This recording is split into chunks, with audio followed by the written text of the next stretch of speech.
Hi guys, and welcome to this new lecture. In the next couple of lectures maybe we are going to explore the trim path. Actually, it's interesting to learn about the trim path, but it's more interesting to learn what you can do, the applications of the trim path. Of course, it will all come down to your imagination and your creativity and the character you want to give to your animation. And I hope you're playing a lot with what you have learned to grow your skills and become a real animator. I can teach you a lot, but creativity is a practice. Creativity is not sitting down and thinking. Creativity is sitting down, holding your mouse and start creating things that will not work in the beginning. Later on, they will start working and will start doing something fantastic. Let's look at the trim path. So here we have a scenario where this guy is completely lost and needs to go to his house. For that, he needs to take the road, but he doesn't know how to take the road.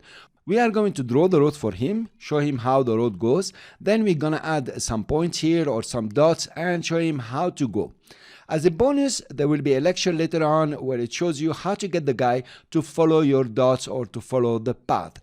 Actually, you will take this path and turn it into a position motion path. Okay, so let's start adding the trim path. I will come to road, pull this one up a bit, and twirl down road. I have contents and shape 1. Because it's an add, you can add in contents or inside shape 1. Shape 1 now is just a path with a stroke, and actually there is no fill, it's off, and it has its own transform. So I will take contents and drop the trim path within the contents, and I will go trim path. Nothing happens, of course, because trim path is a property and not an effect. We open trim path and we see we have start and offset and trim multiple shapes. We are going to explore this start and end. If you scrub up start, you will notice that the trim path is being trimmed or undrawn if you want, or drawn, it depends. I will use trim in and trim out. So now it's being trimmed out from the beginning of the path, meaning I started drawing the path using the pen tool just from here and I went like this. So the start will go from the start. 0% of the start means it's all drawn. Now you have the end will operate just the opposite direction. If I scrub down the end, and it will start from the end and goes to the beginning. That's pretty cool. Now the start and the end function together. I cannot say I don't want to give any value to start. It has already the value 0. I cannot say I don't want to give anything to end. It has already a value of 100%. If you put it to 0, it has an effect. Everything has disappeared and you need now to work maybe with the start to create the animation. This is pretty cool, by the way. So let's create an animation here. Let's draw the road for the guy. So we come a few frames and we click on the stopwatch to start the animation of the start, and then we go to 1 second or whatever you want. You can adjust this later and open the start to 100%. So actually now you have a very nice animation where you start the dialog box here, for example, and then you run your animation, and here you are, the road is drawn for him. Let's make it a bit longer. This road is drawn too fast. Yep, cool. So now he knows the way. At least you drawn the road for him. But still he is lost. He needs to be guided towards the road. Fine, I will come to the road here and duplicate the road. And I have road 2. I will press enter and call it dots. Okay, I will open dots. And the first thing I want to do is actually delete the trim path. That's one.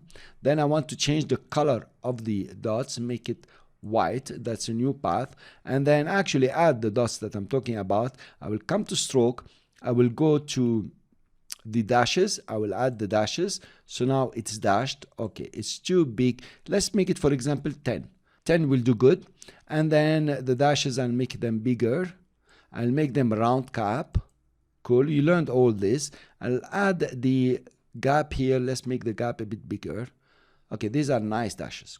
So I want to animate the dashes, meaning I want the dashes to be like 4 or 5 of them and moving around the path to show him how to go. I will add the trim path inside the contents for dots. Here you are. I will add the trim path. And now I want the trim path to operate differently. I said the start and the end are connected. So let's leave the start at 0 and take the end down. Cool, guys. So now I have only a portion. That portion is, for example, 10%. You notice what's happening here. The start is at 0, the end is at 10%, and the only portion that is seen from the new path is 10%. We have 4 dots something like this. How do I animate this? I animate them using the offset. That's one way to do it. You could manipulate the start and the end together, but offset is easier. If I take offset and take it up, you notice that it will keep the 10%, then moves the start and the end together to create only a 10% that is moving around your path. And here you are. You notice how it's ending here. It will start on the other side. That's pretty cool. Let's put it back to 0. And after we have drawn the road, we draw the road. We wait a second or two. Let's take the work area and to the end. And at this point, I will keyframe the end and make it a 0 also. Then come just a bit and make it 10%. So these ones will show. Notice there is a nice animation here.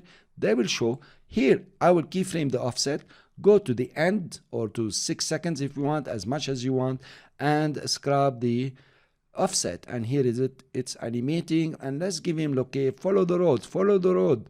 What's wrong with you? Okay, that will be enough, I guess. Fine. Let's look at our animation now. And you draw the road. And then you tell him, follow the road, man. This is the road. You see what is happening. So it is up to your imagination to start creating this kind of animation. You know how easy is it? I just animated the offset and animated the start and the end. Now, how much explanation can I give you more? A lot. I can talk for 2 hours, but actually it is that easy, and it's up to you to start creating your motion using the trim path. In the next lecture, we are going to look how the trim path will work on the different shapes. It's going to be very easy and very obvious for you. Thanks very much for listening for this lecture. I'll see you in the next one.